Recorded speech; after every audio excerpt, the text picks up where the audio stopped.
Bueno, entonces iniciamos nuestra clase del día de hoy con mi saludo cordial para todos ustedes y mis deseos porque se encuentren muy bien en compañía de sus familias, que no haya inconvenientes que no se puedan resolver. Siempre los hay, pero pues que ojalá todos estén en una situación razonablemente tranquila. Hoy es lunes 15 de febrero del año 2021, ya casi se acaba febrero. Y bueno, tenemos una clase de 1 hora, entonces, ¿qué planeo hacer para el día de hoy? Lo primero es que revisemos, les voy a mostrar mi propuesta de solución a la actividad que ustedes desarrollaron, que no es la verdad sabida, es mi propuesta y es posible que se parezca a las que ustedes hicieron, como es posible que se diferencie también en cosas con respecto a las que ustedes hicieron.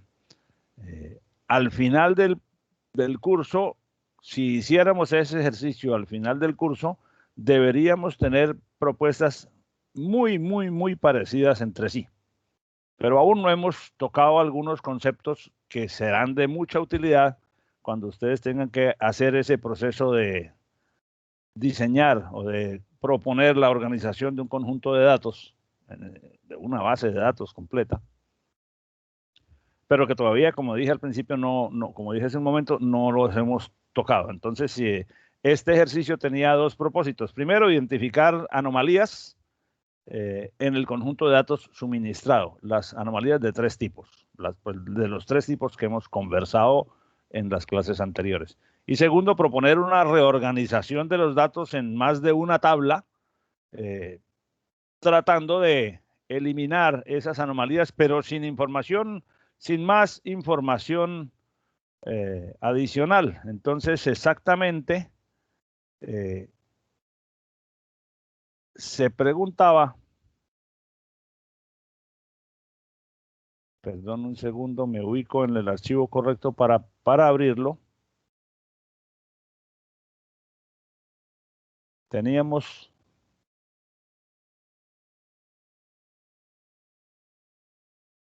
una tarea, un archivo, un conjunto de datos. Vamos a compartir la pantalla.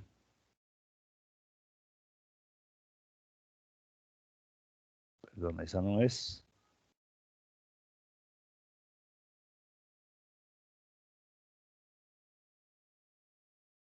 Ahora sí compartimos la pantalla y teníamos una tarea que nos decía,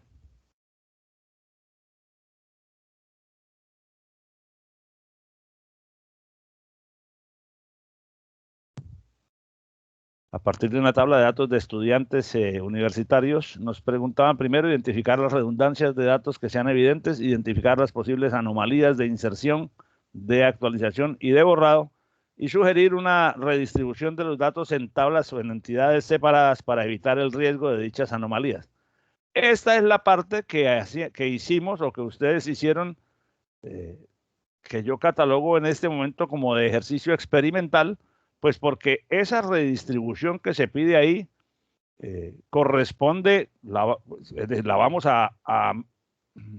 ¿cómo se diría eso? A formalizar cuando aprendamos en las clases siguientes el proceso de normalización que conduce precisamente a un diseño o a una distribución de los datos en donde no haya redundancias y en donde el riesgo de anomalías sea mínimo, ojalá inexistente. Pero como esa parte no la hemos dado formalmente, lo que pretendí con esta pregunta en particular es explorar un poco su forma de pensar y su forma de abstraer y de razonar, a ver hasta dónde logramos encontrar un modelo mejor que el que estaba planteado. Entonces, de momento, pues al respecto de esa pregunta, pues seguramente que hay diversidad de resultados en las respuestas de ustedes y eso pues está muy bien. Vamos entonces, voy a abrir aquí el archivo de los datos.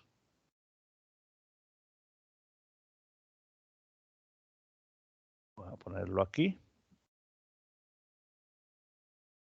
para revisar antes de mostrar la solución que yo les ofrezco. Es una base de datos donde había datos de estudiantes y de cada estudiante el código, el nombre, el apellido del programa, la dirección y el celular y la fecha de nacimiento. Como puede verse, voy a poner aquí un poquito, vamos a poner aquí una fijación, una inmovilización. Como puede verse, además de esos datos, por cada alumno hay columnas con información de las materias que tiene matriculadas y para cada una de ellas los créditos, las 3 calificaciones que obtuvo en los 3 cortes, el nombre del profesor que dictó la materia, el correo del profesor y el celular del profesor. Y ahí termina la tabla. Entonces vemos con claridad que hay información de estudiantes, de materias, de calificaciones y de profesores. Bueno, y de las carreras de los estudiantes, porque pues esta información pertenece a cada estudiante, pero podría separarse, como vamos a ver. Bueno, entonces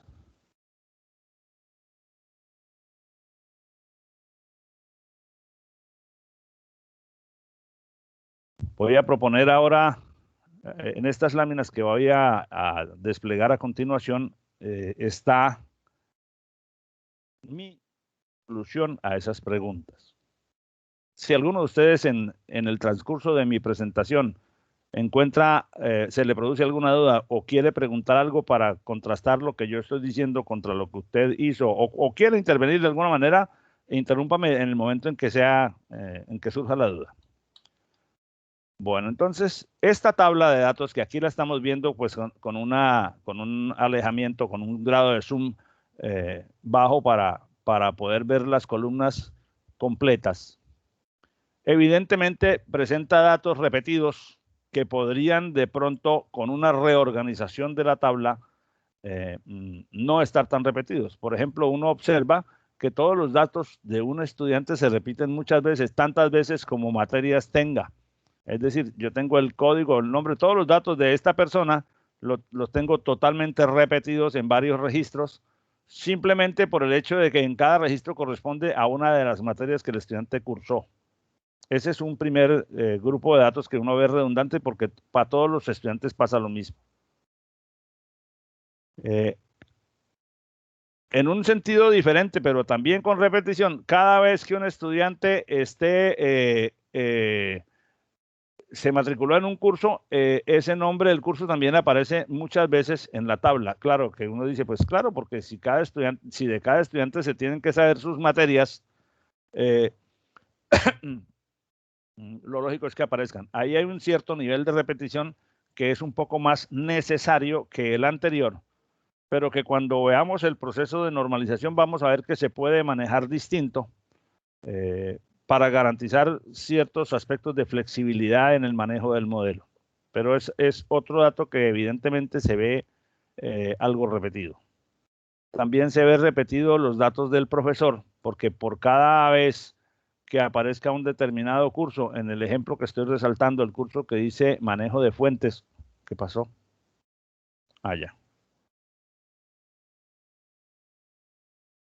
Por ejemplo, en este curso manejo de fuentes aparece repetido el nombre del profesor, el correo y el celular, y esa repetición luce menos necesaria si yo tuviera, si yo solamente pusiera alguna identificación para el profesor, un código de profesor o algo así, y tuviera los datos del profesor en un soporte separado a esta tabla, pues en una tabla distinta. Bien, eso en cuanto a repeticiones, en cuanto a redundancias que son evidentes. Creo que no hay más, bueno, hay valores repetidos en las calificaciones, pero obviamente en ese caso, aunque el valor numérico sea repetido, no sé por qué se me desconecta la pantalla. ¿Están viendo la lámina ustedes? Sí, profesor, ¿sí se ve? Si es que aquí, como tengo 2 pantallas y tengo la imagen en la pantalla externa, no en la del portátil, sino en una que conecté al lado, se me está a veces apagando la imagen. No sé si es que tengo un problema en el cable o algo así. Bueno, ahí salí otra vez. Si no, pues la paso a la pantalla principal, pero me resulta más cómoda así.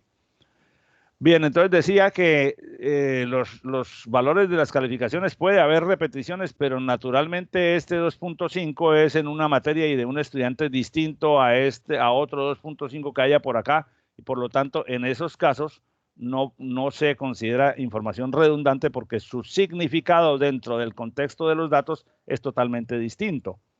Es decir, no hay otra manera de representar la información de las calificaciones en este contexto, calificaciones entre 0 y 5, y si dos personas obtienen el mismo dato en una calificación, ocurre como si dos personas tuvieran la misma estatura en la tabla de datos personales, pues no es posible decir que porque varias personas tienen el mismo valor en un atributo, eso sea una redundancia. Sí, pues es una repetición de los datos, pero no es redundancia porque no se trata estrictamente del mismo dato o con el mismo significado conceptual.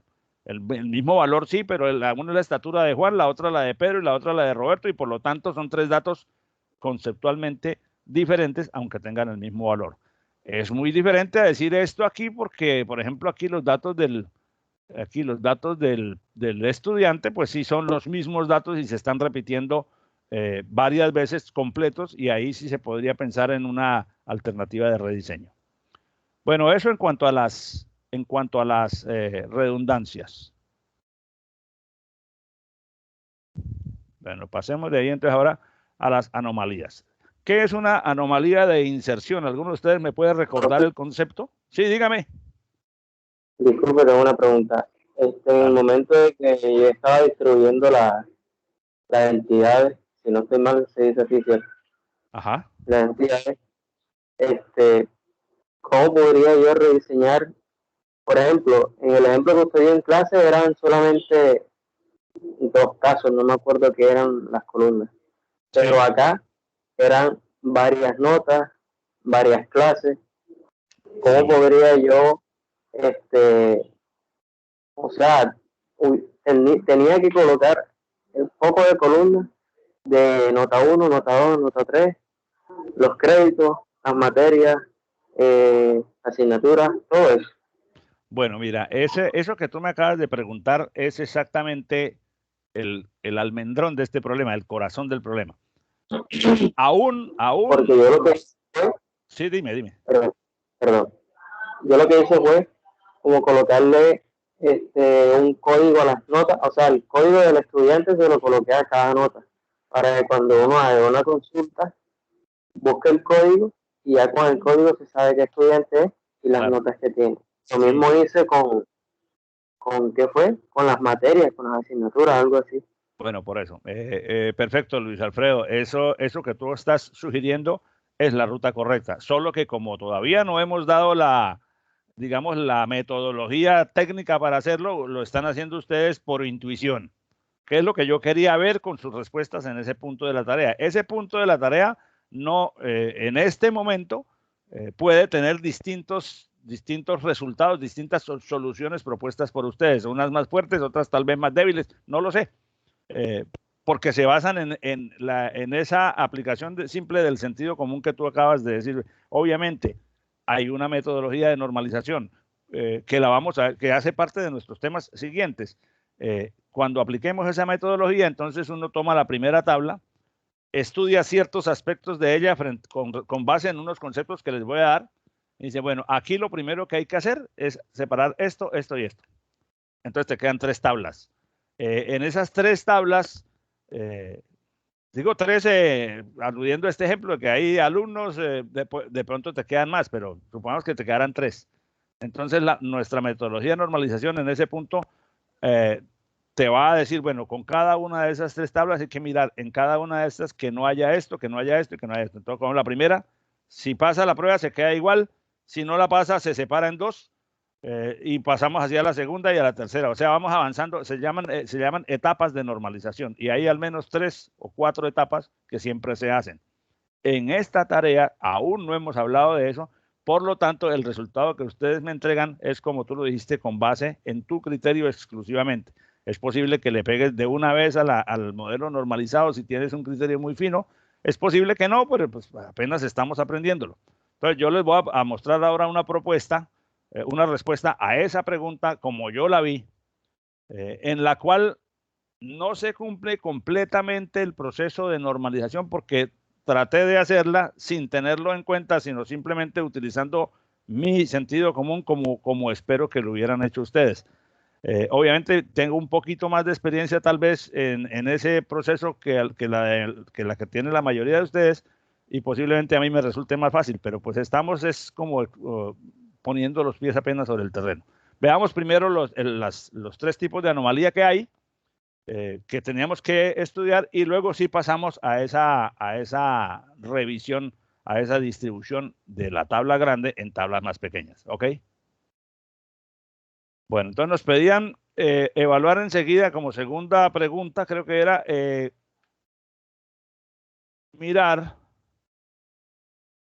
identificar las posibles anomalías de actualización, luego las de borrado, perdón, de inserción, luego las de actualización y luego las de borrado. Una anomalía de inserción es exactamente ¿qué? Alguien que me ayude con el concepto, que me recuerde, es cuando pasa ¿qué? Profe, cuando queremos agregar un dato a la tabla y no podemos porque nos faltan datos. ¿No? Exactamente, correcto, muy bien, resumida y puntual, esa es la definición. Cuando intento insertar datos nuevos en la tabla, pero no puedo porque me hace falta información adicional. Y es que si quisiéramos insertar un nuevo dato en esa tabla, tendríamos que tener la cantidad de datos que nos están pidiendo, profesor. O sea, imagínense que eso nos piden desde todo año. Entonces es como que jodón es. Bueno, por ejemplo, ¿cuáles anomalías de inserción encontraste tú, Gianfranco? Profe, sinceramente ahí le voy a poner el ejemplo de una. Imagínese que yo quiero agregar un estudiante, ¿cierto? Ajá. Con X materias, pero si no tengo los datos de los profesores, no lo puedo agregar. Bueno, sí, en general sí. Otra tabla con los datos de los profesores por cada correcto. materia. Yo planteo la contraria. Si yo quiero meter un profesor más en la facultad y lo quiero contratar, todavía no lo puedo tener representado en la tabla si previamente no le asigno unas materias y por lo tanto, si después de asignárselas no hay alumnos matriculados en esa materia, porque entonces yo no podría poner solamente los campos de datos del profesor que están en la parte derecha de la tabla, porque el resto del registro me quedaría vacío. Entonces, ese es el tipo de anomalías de inserción. En este caso, pues la que acabo de mencionar, imposible agregar solo los datos de un nuevo profesor. Es imposible agregar solo los datos de una nueva materia porque yo no puedo poner registros donde está el nombre de la materia sin tener los alumnos matriculados en ella y el profesor que la dicta, etcétera, o sea, refiriéndome al diseño de la tabla original. En un rediseño sí lo puedo hacer, pero entonces ya no estoy refiriéndome a la tabla que estamos evaluando. También sería imposible, aunque yo solamente mencioné aquí estas dos, también es imposible, seguramente ustedes han dicho que es imposible agregar nuevas calificaciones si no se sabe, si no se tiene el estudiante, si no se tiene el nombre del profesor, en fin. La tabla que les di para analizar es tan nutrida en cosas de diferentes naturalezas que prácticamente no es posible agregar datos de una de esas naturalezas si no se tienen los datos de las otras.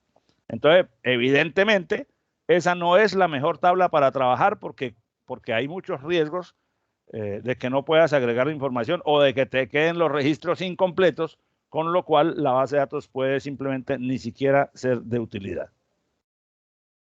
Ahora, las anomalías de modificación, que son aquellas que se refieren al riesgo de que al actualizar un dato no se haga la actualización completa y la base de datos pierda consistencia porque, por ejemplo, el teléfono de un estudiante se actualizó en uno de los registros y no en todos, o el correo del profesor, o qué sé yo, o si se a un curso se le cambia el nombre del profesor, entonces la persona que llegó abrió el Excel, lo cambió donde lo encontró, pero no se fijó que estaba en varias veces o lo hizo en todos lo buscó todas las veces que estaba, pero se le escapó uno y entonces la misma materia queda en la misma base de datos con un nombre de profesor distinto en al menos 2 registros, lo cual genera inconsistencia. De una manera resumida, yo digo aquí que hay riesgo de inconsistencia por actualizaciones parciales, que ustedes seguramente lo identificaron rápidamente en los datos de los alumnos, en los datos de los cursos, en los datos de los profesores. En cualquiera de esos 3 casos, como hay datos redundantes, repetidos, es muy posible que se dé la anomalía de modificación. Por ejemplo, si se le cambia el nombre a una materia,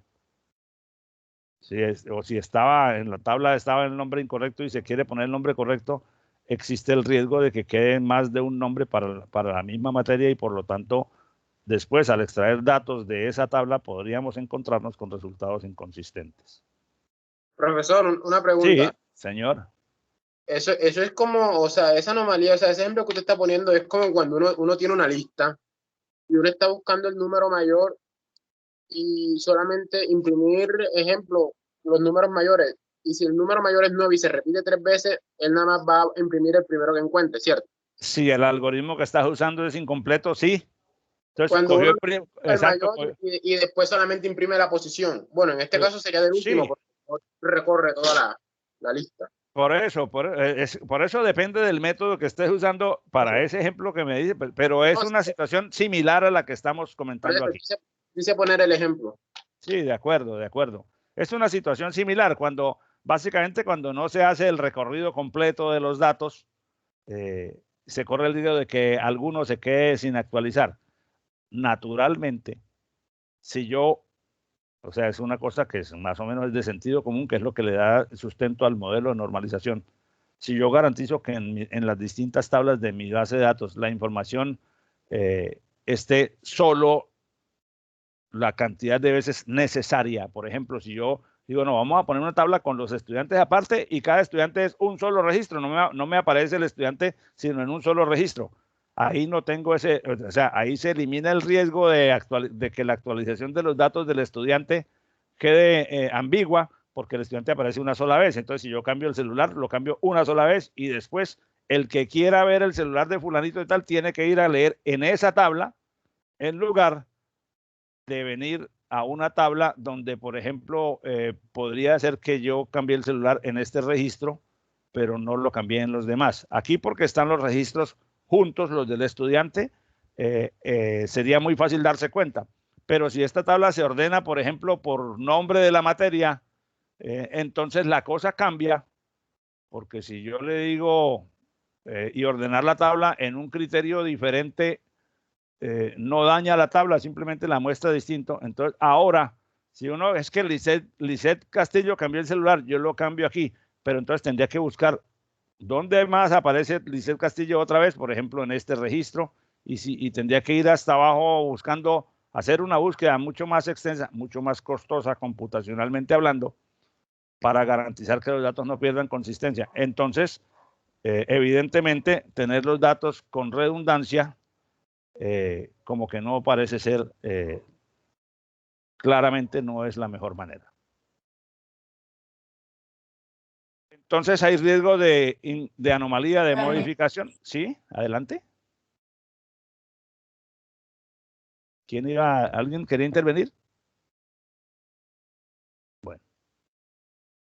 Entonces, en definitiva, hay riesgo de anomalía de modificación cuando se intentan modificar datos de alumnos, de cursos y profesores. El riesgo está en el hecho de que al hacer una modificación de un dato de una de estas cualquiera naturalezas, no lo haga en todas las veces donde debe hacerse. ¿Por qué ocurre ese riesgo? Por la forma como se organizaron los datos en esa tabla. Y la anomalía de borrado es la contraria de la anterior. Si yo quisiera borrar datos de una entidad, por ejemplo, si quiero borrar un estudiante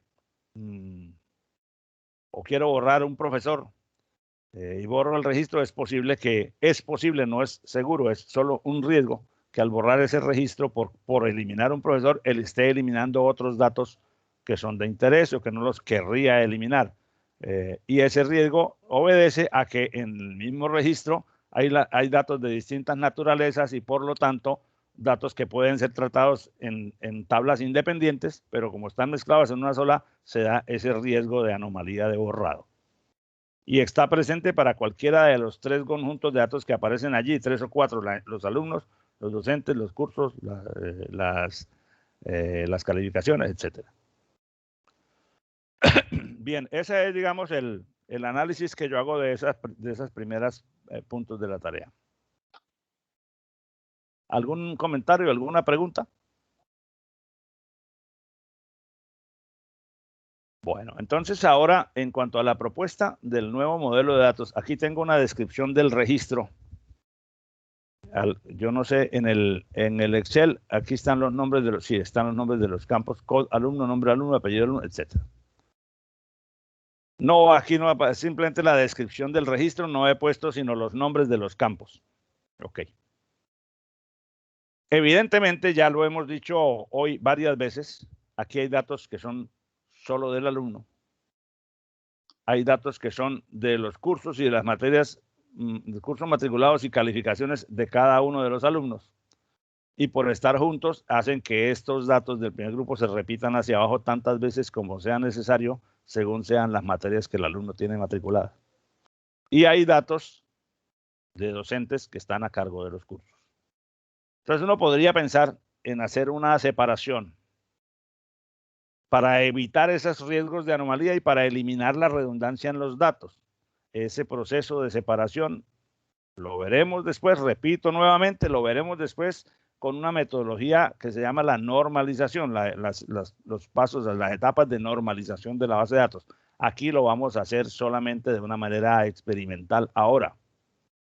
Podría ser, por ejemplo, y por eso digo podría ser, porque lo que vamos a mostrar a continuación, lo que va a salir ahora en esa pantalla, es como yo lo hice y puede ser bien diferente, puede ser muy parecido también, pero puede ser diferente a lo que cada uno de ustedes propuso. O sea que en este caso, yo no vamos a partir de la base de que sus respuestas a este punto son su posición particular y la distancia que haya entre ella y la que yo estoy proponiendo no significa que su respuesta sea mala o que la mía sea buena o viceversa, significa simplemente que son dos aproximaciones distintas que cada uno de ustedes tendrá que evaluar después de que discutamos todo esto, si su aproximación consideró todas las cosas que yo consideré o no.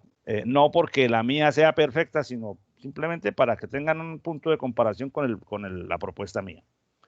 Cuando estemos ya haciendo normalización tecnificada, ahí sí no hay tutía, ahí sí tienen que pegarle a la que es porque las normas porque se trata de un algoritmo, es decir, unas etapas que necesitan una interpretación de parte de ustedes, pero en la que el diseñador no puede fallar, porque si se falla, entonces el diseño queda débil. Señor. Ajá, mi agua en la nevera. Yo no metí agua en la nevera. Ah, no, estás hablando allá del agua en la nevera, ese no es pregunta para acá. Ok. Entonces podríamos pensar en una redistribución como esta. Yo puedo tener una tabla con los datos de los alumnos, en donde está aquí le puse unos nombres distintos a los campos porque se trata de una tabla distinta a aquella. En esa tabla de los alumnos estaría el código, el nombre, el apellido, el programa, la dirección del alumno, el celular y la fecha de nacimiento. Vamos a ver que el programa, el código del alumno ya sabemos que es un código que no se repite de una persona a otra. O sea, no puede, si tengo el mismo alumno varias veces, aparecen los registros con el mismo código, pero como en esta tabla va a haber un registro por cada alumno, pues el código es el campo de identificación.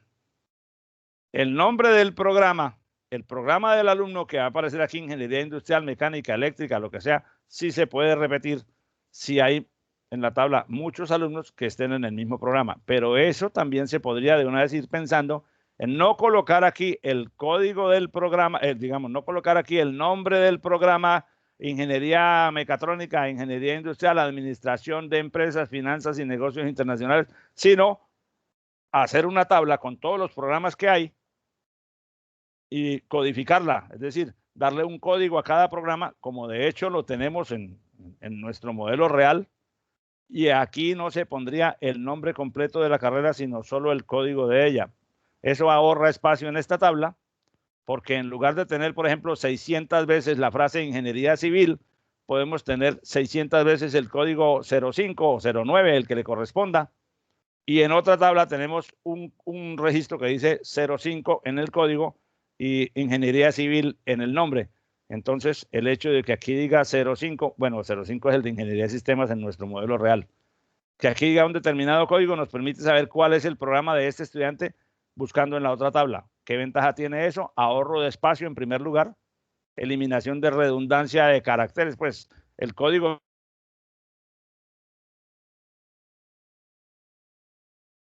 sino un campo de 30 como era el nombre de la carrera. En términos de ahorro de espacio, cuando esta tabla tiene, por ejemplo, 10.000 o 20.000 o 90.000 registros, como puede tener, ya creo que tenemos bastantes más, la tabla histórica de personas de la universidad que han sido estudiantes a lo largo de los 50 años, entonces ya estaremos hablando de que si tú tienes 150.000 registros y en cada uno estás haciendo un diseño que ahorra, por ejemplo, 30 caracteres, estás ahorrando una cierta cantidad de espacio de almacenamiento que sumada a otros pequeños ahorros en distintas partes del modelo te dan una mayor eficiencia en el uso del espacio.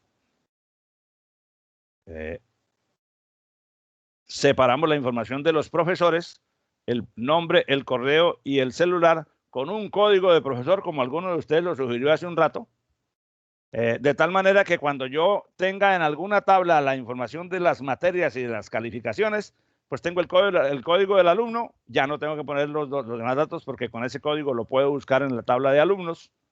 El código de la materia, si las codifiqué también, en lugar de poner el nombre completo de la materia para evitar la repetición, y las 3 calificaciones y el código del profesor que dictó el curso.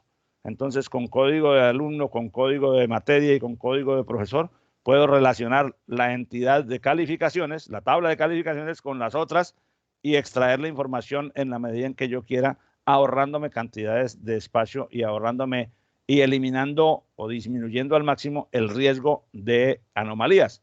Porque yo puedo meter un alumno más en la tabla, aunque no esté matriculado en la tabla de alumnos, aunque todavía no tenga matriculado, puedo meter profesores nuevos o quitar profesores que ya no están de la tabla de profesores y puedo agregar las calificaciones en la tabla de notas de alumnos que estén aquí y que hayan cursado una materia válida. Por lo tanto, entonces, sugerí una tabla de cursos, o sea, de las materias, donde está simplemente el código del curso, el nombre del curso, los créditos que tiene y el código del profesor encargado de dictar ese curso. Entonces, con una tabla donde están los códigos de programa con los distintos programas, con esas 4 insumos puedo procesar una que se llame matrículas. Se me ocurrió ponerle el nombre de matrículas, pero podríamos poner el nombre de notas, en donde está el código del alumno, el código de la materia cursada y las 3 calificaciones. Entonces, si yo quiero saber, por ejemplo, de un fulanito, de un alumno tal, cuáles son las materias que vio, vengo a esta tabla, busco, filtro solo los registros que tengan el código del alumno que me interesa y ahí me salen los códigos de las materias y las notas. Si quiero saber quiénes fueron los profesores que dieron le dieron clase a él con los códigos de las materias, vengo acá y filtro, busco esos códigos en esta tabla y de ahí me sale el código del profesor que me conduce con ese código, con cada uno de esos códigos, a encontrar en la tabla de profesores el nombre, el correo y el celular y los demás datos que yo quiera poner allí. Esa es otra ventaja, que con un diseño como este, yo puedo agregarle más campos, más atributos a cada entidad y cada una de ellas no crece mucho en campos, pero sí enriquece mucho el modelo. Entonces quiere decir que este campo, código del programa, tiene en la tabla de alumnos un valor que es 1 cualquiera de los programas vigentes. Que el campo código de profesor en la tabla de cursos corresponde a 1 cualquiera de los códigos de los profesores válidos en la tabla de profesores. Y que el campo código de alumno en la tabla de notas de matrículas tiene que ser 1 cualquiera de los valores válidos de la tabla de alumnos. Así igualmente el campo código de materia o código de curso en la tabla de notas, en la tabla de matrículas, tiene que tener siempre un valor de los que están almacenados en la tabla de curso. Y ese sería, digamos, en forma esquemática, el modelo. Si lo miramos a nivel de datos, permítanme aquí, yo tengo mi tabla, la tabla original. Al separar eso en tablas quedaríamos de la siguiente manera. Una tabla de alumnos donde tiene un registro con los campos solamente los del alumno y con el código que ya venía, eso ya venía de la tabla anterior. Así aparece cada alumno una sola vez. Pero entonces hay un cambio. Aquí no aparece el nombre de la carrera, sino un código. Aquí un código que yo me inventé para este ejercicio de 3 cifras. Y los programas entonces son, en una tabla separada está el código del programa y el nombre. Que aquí aparezca 102 significa que esa persona, que es Sandra Milena Barraza, 102, está estudiando Derecho. Y esa es la manera como esta tabla alumnos se va a relacionar con la tabla programa a partir de este campo. Este campo, que aquí es el campo clave de esta tabla, aquí se va a llamar, lo veremos después, una llave foránea. La tabla de cursos, que son las materias disponibles, a cada uno le inventé un código también, el nombre de la materia, los créditos y el código del profesor. Significa que tiene que haber una tabla de profesores donde cada profesor aparece una sola vez. De tal manera que si aquí dice 1008, quiere decir que este curso de comercio exterior lo está dictando o lo dictó David Jiménez con este correo y con este celular. Se elimina, por ejemplo, la anomalía de modificación, porque si yo le quiero cambiar el celular al profesor David Jiménez, lo cambio nada más aquí una sola vez y ya no lo tengo que cambiar en ninguna otra parte. Y por ende, con esa descripción, se evidencia cómo se eliminan todas las anomalías de modificación que habíamos mencionado antes. Y una última tabla que la llamé matrículas, en donde está el código del estudiante, el código de la materia y las 3 calificaciones. Aquí hay un detalle que todavía pues, que tendremos que estudiar en su momento, y es que aquí sí aparece el código del estudiante más de una vez.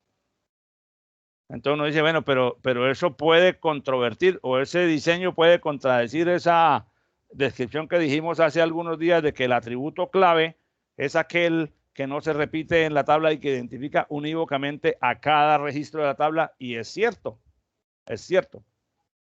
Pero en situaciones particulares como esta, lo que se va veremos después que lo que se va a considerar como atributo clave no es solo el código del alumno, sino la combinación o la concatenación del código del alumno con el código de materia, que combinados en conjunto no se repiten, porque un alumno no tiene 2 registros para la misma materia.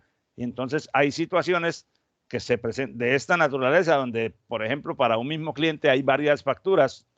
Entonces el campo clave sobre esa tabla, que presenta muchas novedades de un proceso o muchas transacciones, puede ser compuesto por más de un atributo. Entonces, en este caso, el campo clave no sería solamente el campo mat_code_alum, código de alumno, en la tabla de matrículas, sino la combinación del código del alumno con el código del curso. Esa, pues, es una estrategia digamos, de consulta o también tiene que ver con el momento en que estemos diseñando las tablas dentro de la base de datos, dentro del motor de base de datos, pero hago la salvedad porque evidentemente si yo considero, sin decir si no lo digo, entonces aquí queda claro que este código está repetido, y ¿por qué está repetido? Porque esta información es el extracto separado de la que está conformada por el código del estudiante, por las tres calificaciones, el código del estudiante y la materia, solo que en la tabla original la materia estaba con el nombre, mientras que aquí está con el código. Pero por esa misma razón, esta tabla tiene 92 registros, como se puede apreciar aquí abajo.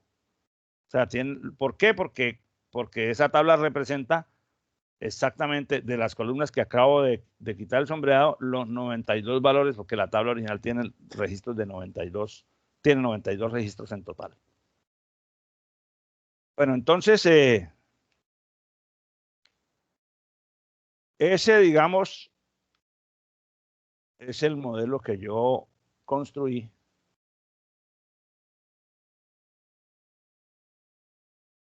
como mi propuesta de solución a esa actividad.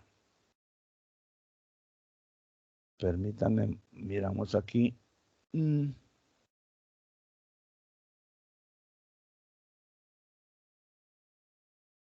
Mostrar.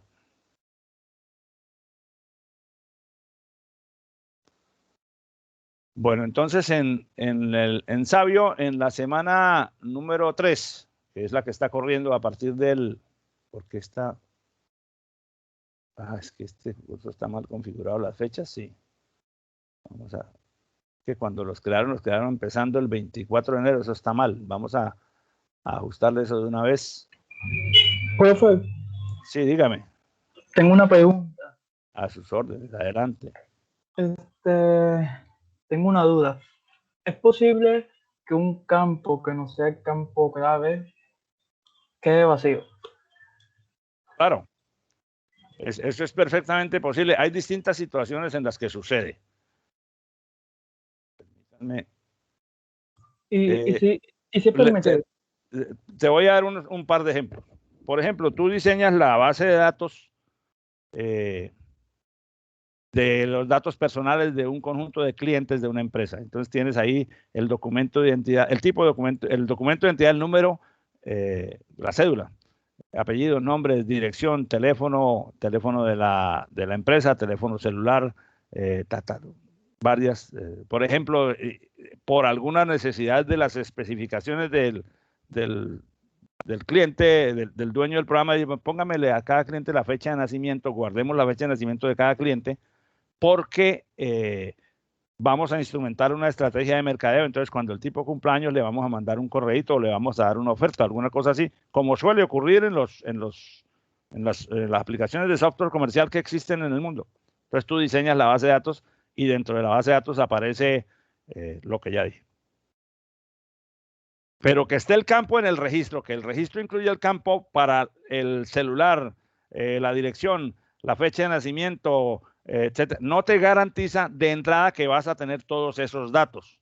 Porque, por ejemplo, el cliente cuando llega un cliente que no está en la base de datos, pues el software tiene que tener algún componente para registrarlo. Señor, por favor, vamos a guardar sus datos. Chan, chan. Entonces tú le pides la dirección, el nombre, la cédula, el apellido, el nombre, alguien o el mismo cliente a través de la web está diligenciando el formulario, depende de cómo sea el front de la aplicación.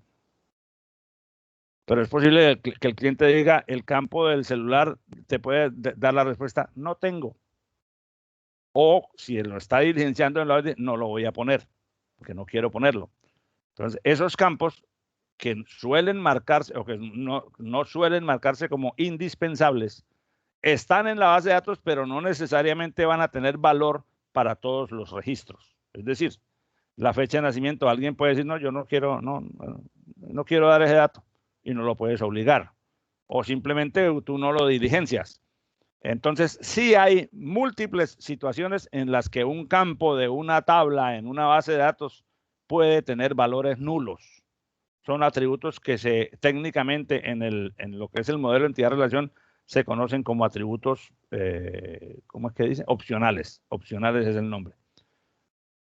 Se sostienen en el diseño porque tener el valor nos ayuda a hacer cosas, pero cuando no se tiene, pues las cosas que dependan de ese dato o las funciones que dependan de ese dato no se pueden prestar. Caso contrario del atributo de identificación del registro, como el código del estudiante, la cédula, el campo clave, que tiene que quedar. En muchos casos el campo clave lo asigna el mismo software. Por ejemplo, cuando un estudiante, cuando una persona cualquier egresado de bachillerato desea ingresar a la universidad, entra a la página web, diligencia un formulario web para inscribirse en donde da sus datos. Eso cae toda esa información cae a unas tablas en la base de datos de un módulo del software banner que se llama el módulo de admisiones. Entonces, la gente del equipo de la oficina de admisiones trabaja con esa información. Cuando se cumplen los procesos internos del caso y entonces aparece, por ejemplo, Pedro Antonio Pereira Martínez, listo, ese man ya fue admitido. O sea, ya la universidad decidió que lo recibe. Entonces, alguien en alguna parte de la oficina de admisiones entra al software, ubica ese registro y dice admitido, y lo marca como admitido, le pone un check en algún campo. Quiere decir que ese señor que es un aspirante ahora puede adquirir la categoría de alumno. Entonces, al hacer ese check, el sistema le asigna un ID, un T000 y un consecutivo. No se lo asigna a una persona, porque la persona podría embarrarla y asignar mal el código poniéndole, porque la persona podría equivocarse al escribir los dígitos y usar el código de otro, lo cual sería un error gravísimo porque no puede haber dos personas con el mismo código en la base de datos, con el mismo campo clave. En ese caso, es el software el que dice, bueno, ¿en cuál vamos? Le asigna el siguiente. Pero hay otros casos en los que no es así. Cuando el campo clave lo tiene que asignar manualmente a alguien, existe el riesgo de inconsistencia. El caso de cuando tú compras un pasaje aéreo, tú escoges el trayecto desde dónde hasta dónde, la página te muestra, el programa busca en la base de datos y muestra los registros disponibles. Tú al final eliges uno, ¿ok? Y cuando ya haces el trámite completo del pago, entonces te llega un tiquete electrónico que contiene un código de reserva. Ese código de reserva es único para tu caso, para tu compra, para tu transacción. Lo generó la aplicación y con ese código de reserva después se puede hacer el check-in y se puede hacer los demás pasos. Ese código de reserva tiene vigencia o está vivo como una entidad disponible mientras el vuelo al que se refiere se ejecuta. Después de que ya el vuelo llegó a destino, ese código de reserva que era para ese vuelo ya pues pasa a ser un dato histórico, pero creo, no tengo una certeza, pero creo que no se repiten a lo largo de por lo menos de un buen rango de tiempo para evitar confundir una reserva con otra. Entonces sí hay datos que pueden dejarse vacíos, depende del dato. En la siguiente clase entonces ya abordaremos la construcción del diagrama entidad-relación en sus primeras etapas y abordaremos esa pregunta que tú me hiciste, hace parte del contenido de esa primera sesión. ¿Qué otra pregunta hay? No puedo fallar ninguna. Bueno, listo. Entonces son las 11:50, que es la hora de cierre de nuestra clase. A veces me paso hasta las 12 dependiendo de lo que vayamos, pero pues no arranco el tema siguiente, que lo veremos en la siguiente sesión. Simplemente termino, antes de terminar, les confirmo que en nuestra página de Sabio, que seguramente ya ustedes están viendo en este momento porque acabo de compartir la pantalla, en la semana 3, ya corregí las fechas, que del 15 al 21 de febrero, entonces ya están las láminas de revisión de la tarea, las que vimos en la clase de hoy. Está el archivo Excel con la información que les mostré, donde están las distintas tablas que yo propuse como solución, por si les interesa mirarlo o por si resulta de alguna utilidad para ustedes. Y están unas láminas de contenido de clase magistral que las vamos a ver en la clase siguiente, que hablan del diagrama de entidad-relación. Estas entonces harán las láminas que apoyarán el inicio de la clase del día miércoles, ¿verdad? El día miércoles vamos a tratar de cubrir todo ese material y muy posiblemente hacer un ejercicio orientado por mí o pues durante la clase, si el tiempo nos da y si nos alcanza. Por hoy entonces hemos terminado, no sin antes agradecerles de nuevo su presencia, sus aportes el día de hoy, y pues desearles que esta semana, voy a descargar aquí la lista, desearles que esta semana pues tenga mucho éxito para todos ustedes. Mi abrazo fraternal para todos, cuídense mucho y nos vemos en la clase del miércoles. Listo, profe, gracias. Listo, profesor. Feliz Cuídense. almuerzo.